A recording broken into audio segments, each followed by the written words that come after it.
지난 1월 21일부터 미 상원에서 트럼프 대통령 탄핵 심판을 위한 논의가 시작되었습니다.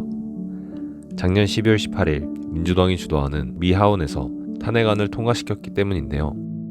탄핵 논의가 시작된 첫 주부터 민주당과 공화당은 증인 채택 문제에서 이견차를 보이는 등 치열하게 맞붙었지만 정작 트럼프 대통령은 다보스 포럼에서 미국의 경제 상황을 자랑하며 크게 개의치 않는 모습을 보였습니다. 트럼프 대통령이 탄핵 논란에 휩싸인 이유는 무엇일까요? 미 하원에서 통과된 탄핵 소추안의 내용에 따르면 권력 남용과 의회 업무 방해라고 합니다. 지난해 7월 우크라이나의 젤린스키 대통령과 트럼프 대통령의 통화 녹취록이 공개되었는데 트럼프 대통령이 올해 펼쳐질 미국 대선에서 유력한 민주당 후보로 꼽히는 조 바이든 전 부통령의 비리 의혹을 조사해달라고 압박했다는 내용이 담겼습니다. 트럼프 대통령은 미국의 군사 원조를 무기로 사용했는데 민주당은 해당 사실이 권력 남용에 해당한다며 공세를 펼치고 있습니다. 해당 사실에 대한 조사가 시작되었지만 트럼프 대통령은 의회 증언을 거부하도록 명령하고 계획을 제출하지 않는 등 불성실한 모습을 보였고 이 역시 의회 업무 방해라는 명목으로 탄핵 사유가 되었습니다. 여론조사에서 탄핵에 찬성하는 응답이 과반수를 넘어서며 미국 여론도 등을 돌리는 모양새지만 트럼프 대통령은 탄핵 가능성이 없다고 점치고 있습니다. 오히려 트위터를 통해 탄핵 심판이 조작된 사건 때문에 발생했다고 역공하고 있습니다. 실제로 트럼프의 탄핵 가능성은 매우 낮아 보입니다.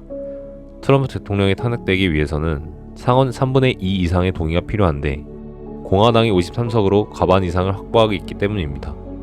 또한 트럼프의 지지율이 40%에 불과하지만 트럼프 대통령이 대선에 승리한 주들에서 탄핵 부정 여론이 강해 선거를 앞둔 공화당 의원들의 이탈표도 없을 거라 전망되고 있습니다.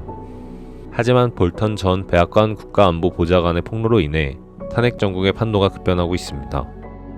현지 시간 1월 26일 볼턴은 3월 출간을 앞둔 자신의 백악관 회고록에 트럼프 대통령이 받고 있는 권력 남용 의혹이 사실이라는 내용을 담았다고 전했습니다. 트럼프 대통령은 곧바로 볼턴에게 관련 사실을 말하지 않았다고 부정했지만 볼턴이 국가안보보좌관이라는 요직에 있었던 만큼 탄핵 심판에서 증언을 할 수 있는가가 중요해졌습니다. 물론 증인 채택을 위해서는 공화당에서 4표의 이탈표가 나와야 합니다. 증언을 하더라도 트럼프 대통령의 탄핵으로 이어질 가능성은 여전히 낮다는 뜻입니다. 하지만 볼턴 전 보좌관의 폭로는 미국 대선의 판도를 흔들 변수로 작용할 전망입니다. 트럼프 대통령은 탄핵 심판을 떨어진 자신의 지지율을 끌어올리고 선거에 필요한 모금 운동을 진행할 반전의 기회로 삼으려 했습니다. 현재 미국이 경제 호황을 누리고 있는 점이 트럼프 대통령에게 호재로 작용할 것으로 점쳐졌기 때문입니다. 빌 클린턴이 성추문으로 탄핵 위기를 겪었지만 경제 호황을 배경으로 재선에 성공했던 것처럼 말이죠.